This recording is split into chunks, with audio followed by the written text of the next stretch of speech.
25 তারিখে ইনশাআল্লাহ আপনাদের দয়া আল্লাহর রহমতে আমি দেশে ফিরে যাব। দীর্ঘ প্রতীক্ষা ও অনিশ্চয়তা কাটিয়ে তারেক রহমান ফিরছেন, এটি এখন অনেকটা নিশ্চিত।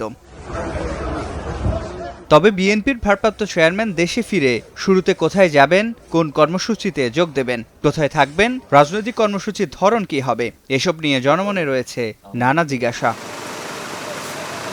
লম্বা সময় পর দেশে ফিরছেন দলের শীর্ষ নেতা, তাই সবকিছু নির্বিঘ্নে ও উৎসবমুখর করতে দল থেকেও নেওয়া হয়েছে সাংগঠনিক প্রস্তুতি। গঠন করা হয়েছে আলাদা কমিটিও। তারেক রহমানের বিস্তারিত কর্মসূচিও প্রায় চূড়ান্ত বলে ইঙ্গিত দিচ্ছেন নেতারা।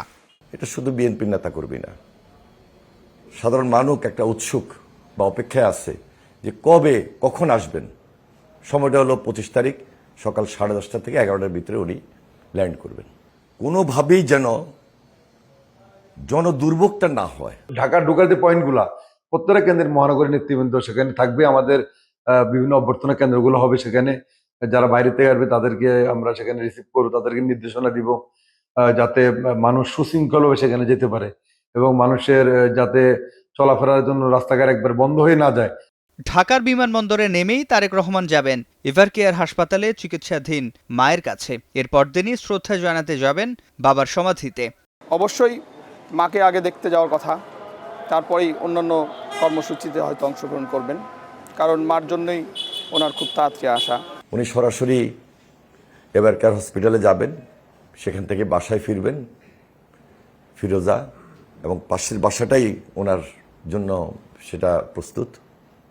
এবং পরের দিন শহীদ রাষ্ট্রপতি জিয়া রহমানের মাজারে যাবেন, সেখানে দোয়ায় অংশগ্রহণ করবেন।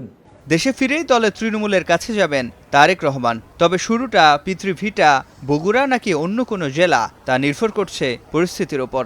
জনাব তারেক রহমান তো যতদিন বাংলাদেশের রাজনীতি করেছেন বারবার তৃণমূলে ছুটে গিয়েছেন, ঢাকা ভিত্তিক রাজনীতি করেন নাই। দেশের সব উপজেলা, সব ইউনিয়ন, এমনকি ওয়ার্ড পর্যায়ে ওনার পদচারণা ছিল, ঠিক যেভাবে ছিল শহীদ প্রেসিডেন্ট জিয়া রহমানের, যেভাবে ছিল দেশনেত্রী বেগম খালেদা জিয়ার। সুতরাং বাংলাদেশে আসলেও উনি বিভিন্ন জায়গায় যাবেন, সাধারণ মানুষের সাথে কথা বলবেন, প্রান্তিক তৃণমূলের মানুষের কষ্ট উপলব্ধি করবেন, সমস্যা দেখবেন, সমাধান করবেন, ভাগ্যের পরিবর্তন ঘটাবেন। এটাই তো বিএনপির রাজনীতি, এটাই তো তৃণমূলের নেতা জনাব তারেক রহমানের রাজনীতি। প্রায় 18 বছর পর 24 ডিসেম্বর সন্ধ্যায় ঢাকার উদ্দেশ্যে লন্ডন ছাড়বেন তারেক রহমান। দলটির নেতাকর্মীরা এখন সেই ক্ষণটির অপেক্ষায় প্রহর গুনছেন। সিফাত শাহরিয়ার, স্টার নিউজ, ঢাকা।